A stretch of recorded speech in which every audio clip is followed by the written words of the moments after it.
शुरुआत करते हैं दोस्तों आज के न्यूज़पेपर की हम एडिटोरियल वाले हिस्से के साथ में। आज दो प्रमुख एडिटोरियल के ऊपर चर्चा करने वाले हैं। पहला एडिटोरियल इंडिया और साउथ कोरिया के रिलेशनशिप को बताता है।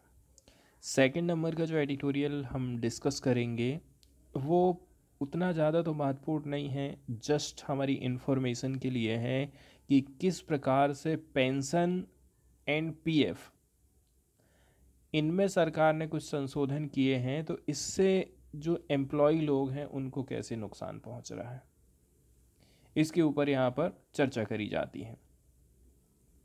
तो भारत कोरिया के बीच में जो सिक्योरिटी पैक्ट है, सिक्योरिटी रिलेशनशिप है, उसको हम कैसे करके मजबूत कर सकते हैं, इसके ऊपर ये आर्टिकल लिखा गया है।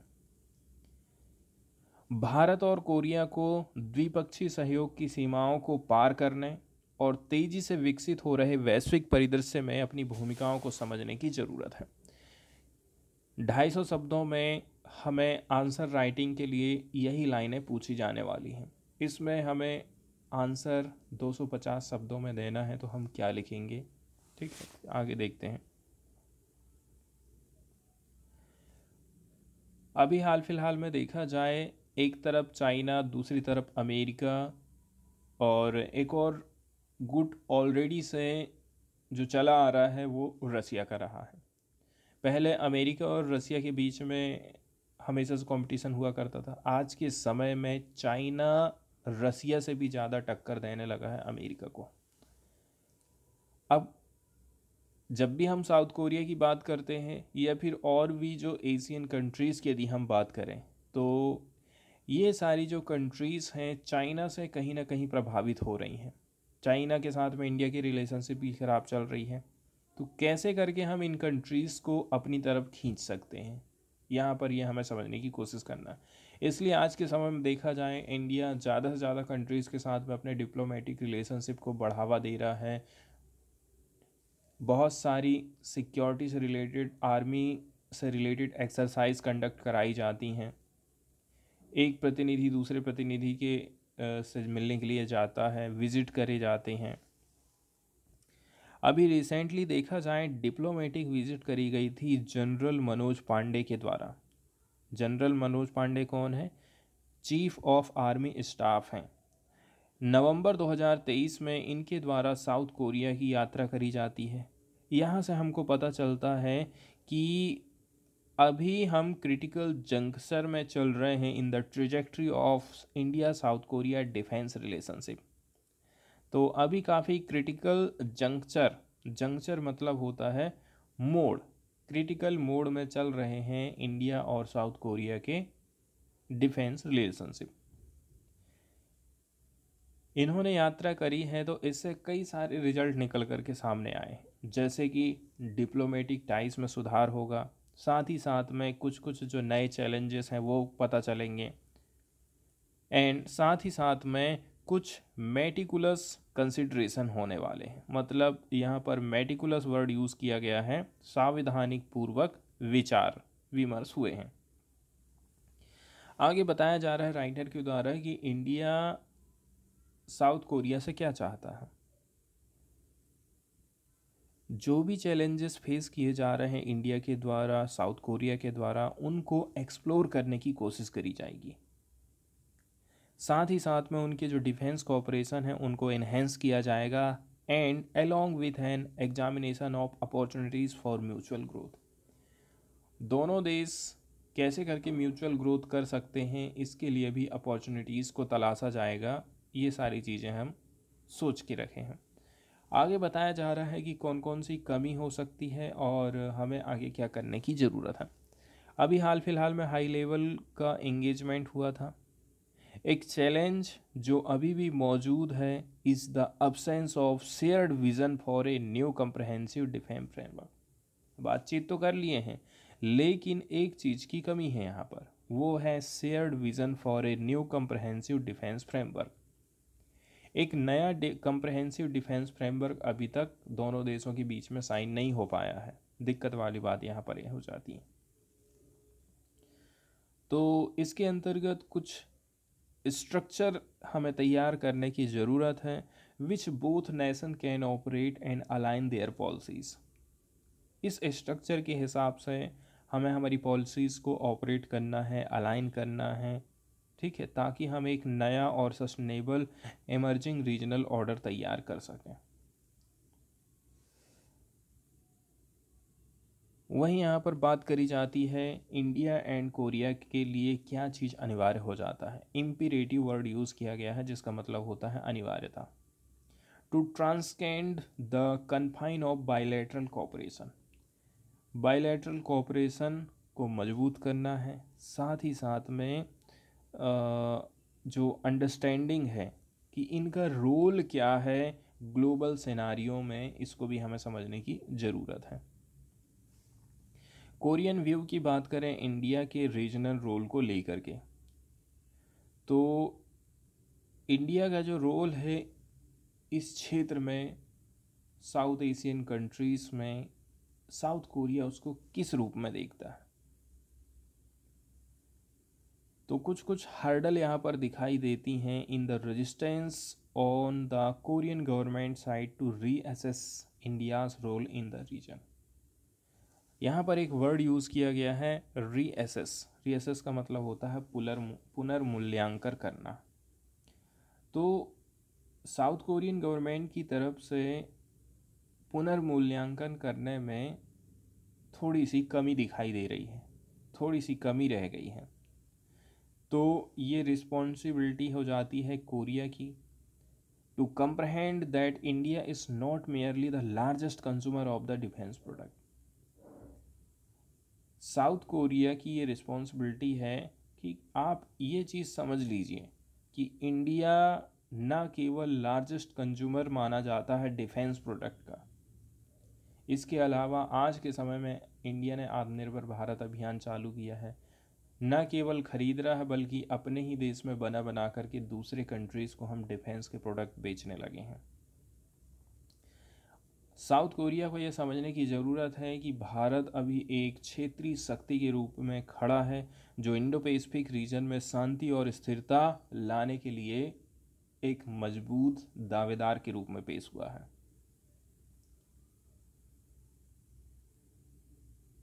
हम बात करते हैं ओवर एम्फेसिस की, कि ज़्यादातर फोकस किन चीज़ों में किया जा रहा है।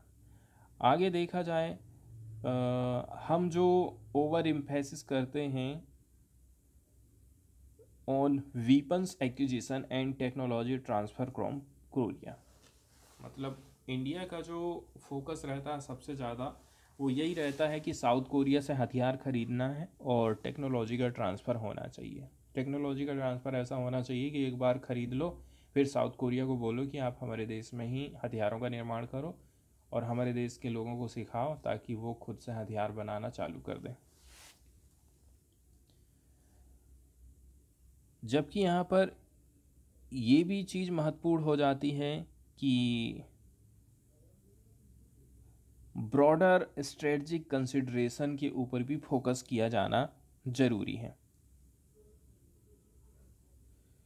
Similarly, the unwavering focus of the Korean defense establishment on profit-driven weapon sales to India, devoid of strategic consideration, may prove short-sighted in the face of fast-changing geopolitical dynamic. अब साउथ कोरिया के मन में तो ये आ जाएगा कि देखिए profit के हिसाब से हमारी रिलेशनशिप चल रही है, इंडिया खरीद रहा है, हम बेच रहे हैं। तो यहाँ पर जो स्ट्रेटजिक कंसिडरेशन है उसको ऊपर फोकस नहीं किया जाता है और यहीं से जो फास्ट चेंजिंग जियोपॉलिटिकल डायनेमिक आज के समय में दिखाई दे रहा है उसको दोनों देश नज़रअंदाज कर देते हैं। Powerful arm lobbies in India and South Korea pose a potential road block emphasising the necessity to prioritize long-term strategic goal over short-term gain। कभी भी दोनों देशों को इस बात का ध्यान रखना है कि हम दोनों के बीच में संबंध चल रहे हैं, ऐसा नहीं कि आज भर हम इसको रखते हैं संबंध को। हमेशा से कोई भी काम करना है, कोई भी कदम उठाना है तो लॉन्ग टर्म के हिसाब से हमें काम करना है। आगे कौन कौन से न्यू सीरियस चैलेंजेस फेस करने पड़ सकते हैं, इसके ऊपर फोकस किया जाता है। अभी आज के समय में नॉर्थ कोरिया, चाइना और रसिया का एक गठबंधन चल रहा है। तीनों जो कंट्रीज़ हैं ना आपस में मिलकर के सामने आ रहे हैं। ठीक है, एक तरफ तो चाइना है, दूसरी तरफ रसिया है और तीसरी तरफ में आ गया आपका नॉर्थ कोरिया। अब यहाँ पर दिक्कत वाली बात यह है, जो रसिया है वो इंडिया का भी दोस्त है और चाइना का भी दोस्त है, लेकिन यदि चाइना के ज़्यादा करीब जाता है तो हमारे साथ में दूरी बन सकती है किसकी, रसिया की। तो यहाँ पर इस चीज़ को भी कंसिडरेशन करना ज़रूरी है। हाई लेवल इंटरेक्शन हुआ था जनरल पांडे, इसके साथ ही साथ में कोरियन मिलिट्री लीडरशिप, दोनों व्यक्ति आपस में मिले हैं, बातचीत किए हैं, एंगेजमेंट हुआ है। Such as the defence acquisition programme administration, DAPA and agency of defence development. तो कुछ कुछ इंगेजमेंट यहाँ पर हमको दिखाई देता है, जैसे कि defence acquisition programme administration and agency of the defence development, आपस में इनके ऊपर कोलैबोरेशन होगा। आगे बात करी जाती है टेक्नोलॉजिकल कोलैबोरेशन को लेकर के। अब डिफेंस में भी advance defence system and equipment आ जाते हैं, तो इसके लिए जो टेक्नोलॉजिकल कैपेबिलिटीज़ है उसको लिवरेज करने की ज़रूरत है। ठीक है, लिवरेज करने से फ़ायदा ये होगा कि इंडिया भी अपने देश में चीज़ों को बना पाएगा। तो कुल मिलाकर के साउथ कोरिया का भी ये उद्देश्य रहा है कि वो कोलैबोरेशन करेगा, कुछ सहयोग करेगा, एडवांस डिफेंस सिस्टम को डेवलप कर पाए इंडिया एंड कुछ इक्विपमेंट बना करके बेच सके। दोनों ही देश शेयर्ड अंडरस्टैंडिंग रखते हैं और pivotal role technology will play in the future conflict. उनको पता है कि आने वाले समय में यदि किसी देश से युद्ध होता है तो टेक्नोलॉजी ही सबसे महत्वपूर्ण चीज़ होने वाली है। अब डिफेंस अगेंस्ट वारफेयर के बारे में बातचीत करी जाती है। हम एक ऐसे एरा की बात कर रहे हैं जहाँ पर स्पेस वारफेयर्स के अगेंस्ट में आपको डिफेंस करना है, इंफॉर्मेशन वारफेयर चल रहा है, साइबर सिक्योरिटी चल रहा है, तो दोनों ही देश इन सारी चीज़ों से प्रभावित हैं। कोरिया का स्टेटस रहा है कि वो हाईटेक डिजिटल सुपर पावर के रूप में उभरा है एंड वास्ट अपॉर्चुनिटीज़ अभी भी हैं in the development of robust security measures in these areas. यहाँ पर जो है सिक्योरिटी के कुछ कदम उठाए जा सकते हैं, लेकिन साथ ही साथ में आपको काउंटर करना है कुछ इमर्जिंग डिजिटल डोमेन में जो खतरे पैदा हो रहे हैं। साथ ही साथ में जो क्रिटिकल इंफ्रास्ट्रक्चर है, इंफॉर्मेशन है, वहाँ पर जो सिक्योरिटी को इंश्योर किया जा सके। आगे counter terrorism and maritime security के ऊपर यहाँ पर फोकस किया जाता है। राइटर का कहना है कि कुछ कोऑर्डिनेटेड एफर्ट हमें लगाना पड़ेगा, उनमें मजबूती लाना पड़ेगा, तब जाकर के हम आतंकवाद जैसी समस्या से निपट सकते हैं। तो ये इंडिया और साउथ कोरिया दोनों के लिए खतरे की घंटी है। साथ ही साथ में यहाँ पर कुछ पोटेंशियल मौजूद है कि आप जो है सहयोग करें मैरीटाइम सिक्योरिटी को लेकर के। इसमें आप जॉइंट पेट्रोलिंग कर सकते हैं, इंफॉर्मेशन शेयरिंग का काम कर सकते हैं। ये सारी चीज़ें ऐसी हैं जो कि मैरीटाइम इंटरेस्ट को सिग्निफिकेंट बनाती हैं। आगे पीस कीपिंग एंड एक्सरसाइज की बात करी जाती है। United Nations peace keeping and HDR की हम बात करेंगे। इंडिया एंड साउथ कोरिया दोनों ही लिवरेज कर सकते हैं उनके United Nations peace keeping expertise के लिए, ताकि कुछ कोलैबोरेटिव एफर्ट लगाया जा सके। तो दुनिया भर में वैश्विक शांति स्थापित करने के लिए यूनाइटेड नेशंस के साथ में दोनों देश काम कर सकते हैं। अब हम बात करते हैं humanitarian assistance and disaster relief. दुनिया भर में आप देखेंगे बहुत सारी आपदाएं आज के समय में आ रही हैं, और एक देश दूसरी देश की जब तक मदद नहीं करेगा तब तक अकेला देश निपट नहीं सकता है। इस मामले में एचडीआर महत्वपूर्ण हो जाता है। एडिशनली बात यह है कि हमें कुछ जॉइंट एक्सरसाइज कराना है, साथ ही साथ में जो हमारी बेस्ट प्रैक्टिसेस हैं humanitarian assistance and disaster relief में, इनको आप आदान प्रदान करिए।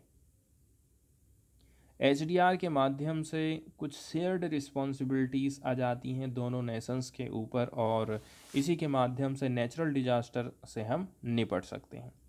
आगे आर्मी एक्सरसाइज के बारे में बात करी जाती है। लास्ट में mutual growth is found in enhancing joint army exercise. Joint army exercise conduct कराना है तो इसके लिए म्यूचुअल ग्रोथ की हमको ज़रूरत है।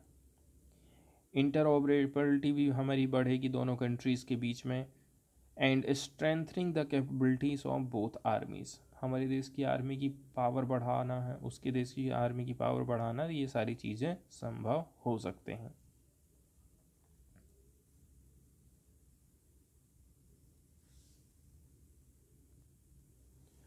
इसके बाद वाला जो एडिटोरियल है इसको हम ज़्यादा डिटेल में नहीं देखने वाले हैं, क्योंकि ये पीएफ और पेंशन से रिलेटेड है। आज के समय में देखा जाए कहीं पर भी कोई भी व्यक्ति नौकरी कर रहा है ना, तो ज़्यादातर आपने सुना होगा कि वो बोलता है कि मेरा पीएफ में इतना % कटता है। अब ज़्यादातर देखा जाए ना तो जैसे कि 12%, बेसिक का 12% मेरी सैलरी से कटेगा, और इतना ही हिस्सेदारी जो है कंपनी की रहेगी। कुल मिलाकर के देखा जाए तो हो गया 24%। एग्जाम्पल के तौर पर यदि मुझे 100 रुपये मिलते हैं, ठीक है, तो 100 रुपये में से 12 रुपया मैं मिला रहा हूँ और 12 रुपये कंपनी मिला रही है। इस प्रकार से हर महीने मेरा पीएफ में 24 रुपया जमा हो रहा है, ठीक है, महीने के 24, एक महीने का 24 हो रहा है। अब ये वाला पैसा क्या होगा, ये वाला पैसा आपको कब मिलेगा, जब आप कंपनी को छोड़ेंगे या फिर जब आप रिटायर हो जाएंगे, तो ये पैसा आपको एक मुश्त मिलने वाला है। सेकेंड नंबर की बात आ जाती है पेंशन को लेकर के। पहले ऐसा चलता था पुरानी पेंशन स्कीम में कि आपको किसी प्रकार का कंट्रीब्यूशन नहीं देना रहता। आज के समय में सरकार कहती है यदि आपको पेंशन चाहिए तो आप हर महीने कटौती करिए, और वही कटौती कटौती कटौती इकट्ठे होते होते होते होते आपको लास्ट में सरकार पेंशन देगी। इस प्रकार से सरकार एनपीएस जैसा सिस्टम लेकर के आई है, ठीक है, न्यू पेंशन स्कीम जिसको बोला जाता है। लेकिन देखा जाए पुरानी जो पेंशन स्कीम थी, एग्जाम्पल के तौर पर कोई रेलवे का एम्प्लॉई यदि रिटायरमेंट हुआ है, 50,000 उस समय उसकी सैलरी थी, तो 25,000 उसको पेंशन मिलती थी। आज के समय में ये चीज़ संभव नहीं हो सकती है, क्योंकि सरकार ने पुरानी पेंशन स्कीम इसलिए बंद करी थी ताकि उसका जो जेब का खर्चा है, जो जा रहा था, एक्स्ट्रा पैसा जो जा रहा था, उसको वो बचा सके। इसलिए सरकार ये सब सिस्टम लेकर के आई है आज के समय में। पुरानी पेंशन स्कीम को बंद करने का भी यही एक रीज़न था। तो सरकार हमेशा कोशिश करती है कि कैसे ना कैसे करके अपने खर्चे को वो कम करे। लेकिन राइटर का कहना है government would do well to come up with a system that address the concern of PF member and pensioners. सरकार को कुछ ना कुछ अच्छा करने की ज़रूरत है ताकि जो पीएफ मेंबर्स हैं एंड पेंशनर्स हैं उनकी चिंताओं को दूर किया जा सके। 2022 में सुप्रीम कोर्ट का वर्डिक्ट आया था, इसका उल्लेख यहाँ पर किया जाता है। Employees provident fund organisation EPFO का रिसेंट क्लैरिफिकेशन था कि हम जो है 2022 सुप्रीम कोर्ट के वर्डिक्ट को इम्प्लीमेंट करेंगे। On higher provident fund pension, it seems to have added to woe of pensioners and PF member।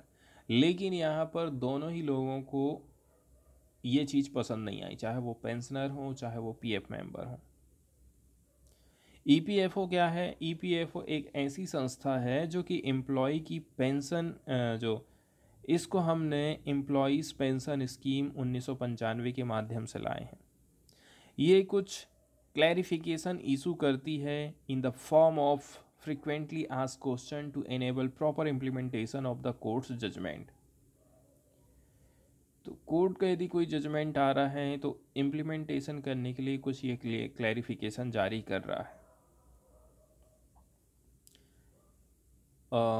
वहीं यदि देखा जाए तो कोर्ट ने अप्रूव किया था payment of higher pension subject to certain condition. उसने बोला था कि आप हायर पेंशन दे दीजिए लेकिन उसकी भी कुछ कंडीशन हो सकती है। इसके लिए सुप्रीम कोर्ट ने क्या बोला था इसके बारे में यहाँ पर बताया जाता है। तो यहाँ पर 2014 का जो अमेंडमेंट रहा था इसको बरकरार रखा गया, जारी रखा गया। Where the pensionable salary was raise to 15,000। इसके अंतर्गत जो पेंशनेबल सैलरी रही थी उसके कैप को बढ़ाकर 6,500 ए मंथ से 15,000 कर दिया गया था। अब जैसे कि ये वाली एक न्यूज़ हम देखते हैं, ठीक है, नवंबर 2022 में सुप्रीम कोर्ट ने कर्मचारी पेंशन योजना 2014 को बोला था कि सही है, इसको बरकरार रखा था। ईपीएफओ ने कर्मचारी पेंशन योजना के अंतर्गत अधिक पेंशन के लिए आवेदन करने की प्रक्रिया शुरू कर दी। मतलब उसने मंजूरी दे दिया था कि आप अधिक पेंशन पा सकते हैं। तो ईपीएफओ ने ईपीएस के अंतर्गत अधिक पेंशन के लिए आवेदन करने की प्रक्रिया शुरू कर दी है। रिटायरमेंट फंड का प्रबंधन करने वाली बॉडी ने बताया है कि इसके लिए सदस्य और उनको नियोक्ता संयुक्त रूप से आवेदन कर सकेंगे। मुझे भी आवेदन करना है, भी आवेदन करेगी। और देखते हैं इसमें क्या क्या बताया जा रहा है। 22 अगस्त 2014 के ईपीएस अमेंडमेंट के हिसाब से यदि देखा जाए, पेंशन योग्य वेतन सीमा को 6,500 प्रति माह से बढ़ाकर के 15,000 रुपये प्रति माह कर दिया गया था। इसके साथ ही कंपनी का वर्कर और कंपनी का मालिक को ईपीएस में उनके वास्तविक वेतन का 8.5% योगदान करने की अनुमति दी गई थी। अब कुछ यहाँ पर हम रूल्स रेगुलेशन की बात करने वाले हैं, जैसे कि पेंशन्स के कंप्यूटेशन में, ठीक है, पेंशन का जब कैलकुलेशन किया जा रहा है तो उसमें क्या क्या चीज़ कमियाँ यहाँ पर दिखाई दे रही हैं। इसके लिए पैराग्राफ 12 में क्या बोला गया है कि पेंशन को कैलकुलेटेड किया जाएगा पैराग्राफ 12 के हिसाब से ईपीएस कानून के अंतर्गत। इसमें यह भी कहा गया है जो date of commencement of pension है, पेंशन के कमेंसमेंट की जो डेट है, मतलब पेंशन शुरू होने की जो डेट है, इसको डिटरमाइन किया जाएगा एप्लीकेबल फार्मूला के माध्यम से। यहाँ पर कैलकुलेशन होने वाला है pensionable service, pensionable salary and pension को। लेकिन यहाँ पर अब लोगों की एकदम से दिमाग की खोपड़ी खुल गई। जितने भी पेंशनर्स हैं, पीएफ मेंबर है, as there is no reference the date of commencement of pension, क्योंकि यहाँ पर कब से पेंशन चालू होगी इसका कोई रेफरेंस ही नहीं है। कहाँ पर? पैराग्राफ 2.15 में, जो कि डील करता है पेंशनेबल सर्विस से, या फिर पैराग्राफ 10 की बात करें जो कि डिफाइन करता है पेंशनेबल सर्विस को, या फिर पैराग्राफ 11 में जो कहता है कि पेंशनेबल सैलरी क्या होगी, किसको बोलेंगे। 2014 के पहले जो रिटायर हो चुके हैं, यदि हम जो है कमेंसमेंट ऑफ पेंशन की बात करें, 2014 के पहले के जो रिटायरीज हैं who choose to get their pension coincidentally, संयोग बस वो लोग भी चूज कर पाएंगे उनकी पेंशन को।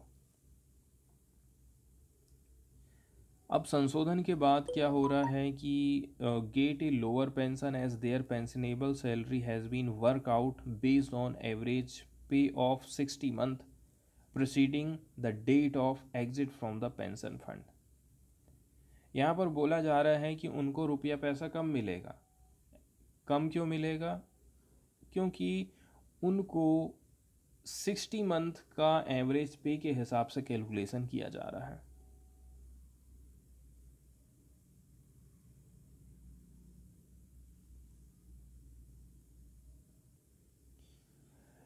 इसके बाद न्यूज़ वाले हिस्से की यदि हम तरफ चलते हैं तो साइंस की एक पहली खबर हम देखने वाले हैं, जिसमें पता चलेगा कि इंडिया ने अभी हाल फिलहाल में और भी एक उपलब्धि हासिल करी है, जैसे कि एक्सपोसैट।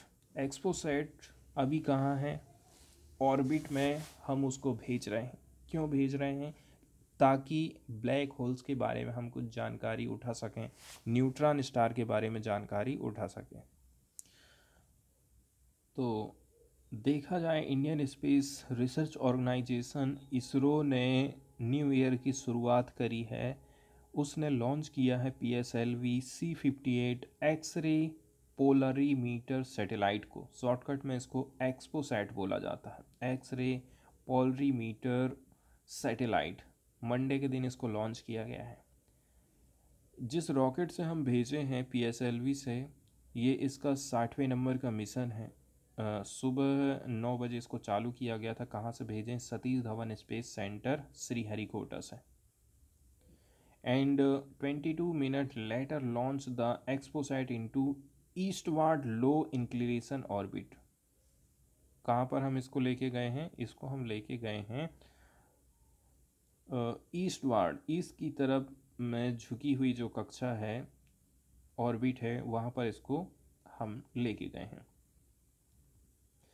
सक्सेसफुली इसको हम लॉन्च करे हैं तो इंडिया एक इलाइट कैटेगरी में चला गया है, as it has become the second nation to send an observatory to study astronomical source.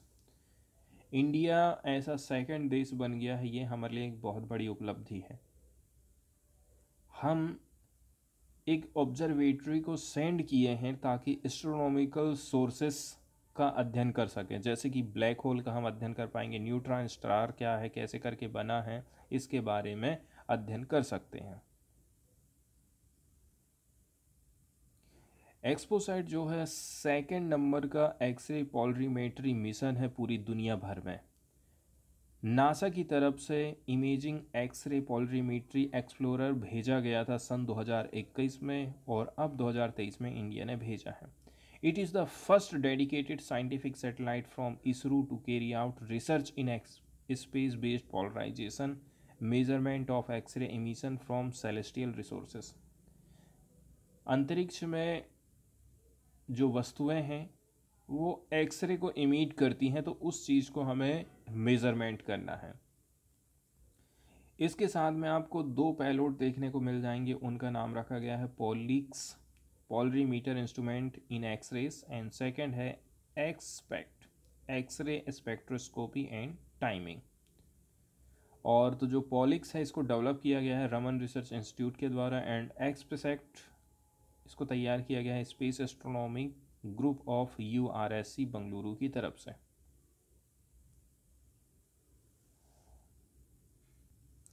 इसके बाद एक और महत्वपूर्ण खबर हम देखने वाले हैं। पहला गर्ल्स का सैनिक स्कूल ओपन किया गया है मथुरा में।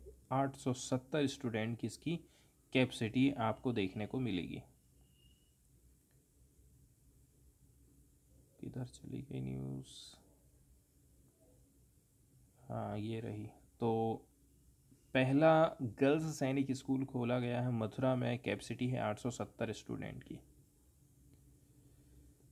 डिफेंस मिनिस्टर राजनाथ सिंह ने मंडे के दिन इनॉग्रेट किया है संविद गुरुकुलम गर्ल्स सैनिक स्कूल। फर्स्ट ऑल गर्ल्स सैनिक स्कूल अपने आप में माना जाता है। जगह का नाम है वृंदावन, मथुरा, उत्तर प्रदेश में। The school is set up under the partnership mode initiative that aim to establish 100 new Sainik school.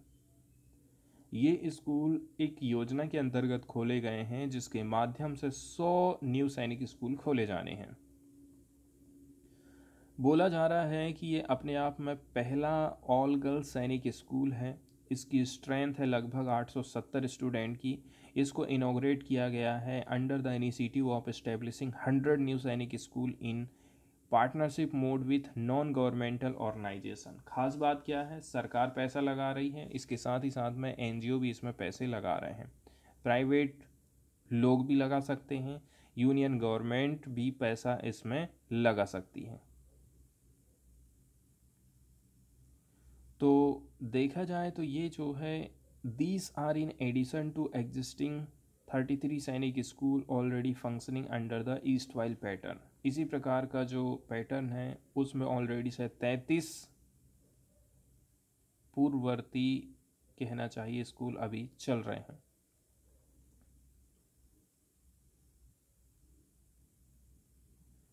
आगे राजनाथ सिंह का कहना है कि ये जो स्कूल खोले गए हैं ये अपने आप में बेकन का काम करेंगे, एक प्रकार से रोशनी प्रोवाइड करेंगे लड़कियों को जो कि आर्मी फोर्स को ज्वाइन करना चाहती हैं और अपने देश की सेवा करना चाहती हैं। 2019 में यूनियन मिनिस्टर ने अप्रूव किया था एडमिशन ऑफ गर्ल्स को सैनिक स्कूल में from the academic session 2021-22 in A phase manner. उस समय में सरकार ने बोली थी कि 2021-22 से फेज मैनर में हम लड़कियों को भी सैनिक स्कूल में एडमिशन देने वाले हैं।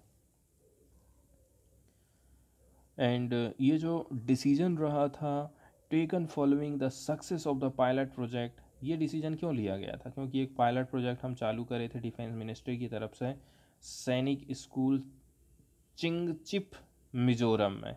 ये पास हो गया, अच्छा खासा रहा, तो हमने भी ये लड़कियों के लिए अब फिर से सैनिक स्कूल खोलने की बातचीत चलाई है।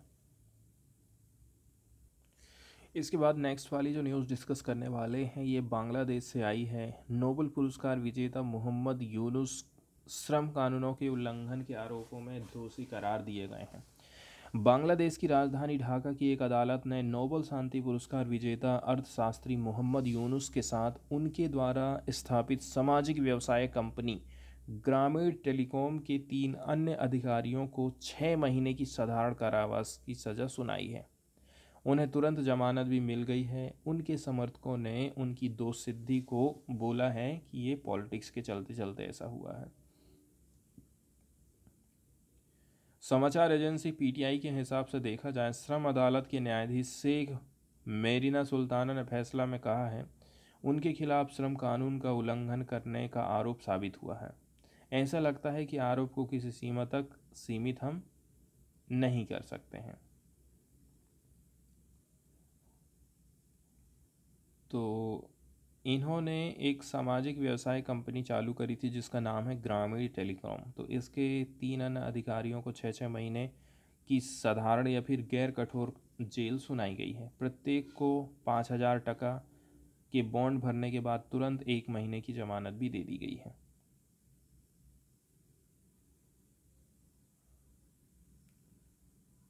तो यूनुस के जो समर्थक हैं उनका कहना है कि उनके खिलाफ और उनकी कंपनियों के खिलाफ में जो मुकदमा चल रहा है ये शेख हसीना की सरकार के साथ उनके लंबे विवाद के चलते चलते हो रहा है। हसीना ने उन पर गरीबों का खून चूसने का आरोप लगाया था। अब यूनुस के ऊपर और ग्रामीण टेलीकॉम कंपनी के 3 सहयोगियों के ऊपर आरोप है कि कंपनी ने क्या काम किया है, श्रमिक कल्याण कोष बनाने में ये लोग विफल रहे हैं। मतलब आपको एक फंड स्थापित करना था जिसके माध्यम से आप श्रमिकों के कल्याण के लिए पैसा खर्चा करते, वो आपने नहीं किया है। इसके अलावा 100 से ज़्यादा अन्य आरोप भी उनके ऊपर लगे हैं। 2006 में नोबेल शांति पुरस्कार इन्होंने जीता था। 83 वर्षीय यूनुस को ग्रामीण बैंक के माध्यम से अपने गरीबी विरोधी अभियान के माध्यम से लाखों लोगों को गरीबी से बाहर निकालने का श्रेय दिया जाता है। इस योजना के अंतर्गत आप देखेंगे बहुत सारे देशों में भी ऐसे एग्जाम्पल हमको देखने को मिले हैं। 2008 में जब हसीना ने सत्ता संभाली तब से यूनुस की लगभग 50 सामाजिक व्यवसाय कंपनियां कई कानूनों के उल्लंघन के आरोप में घिरी हुई हैं।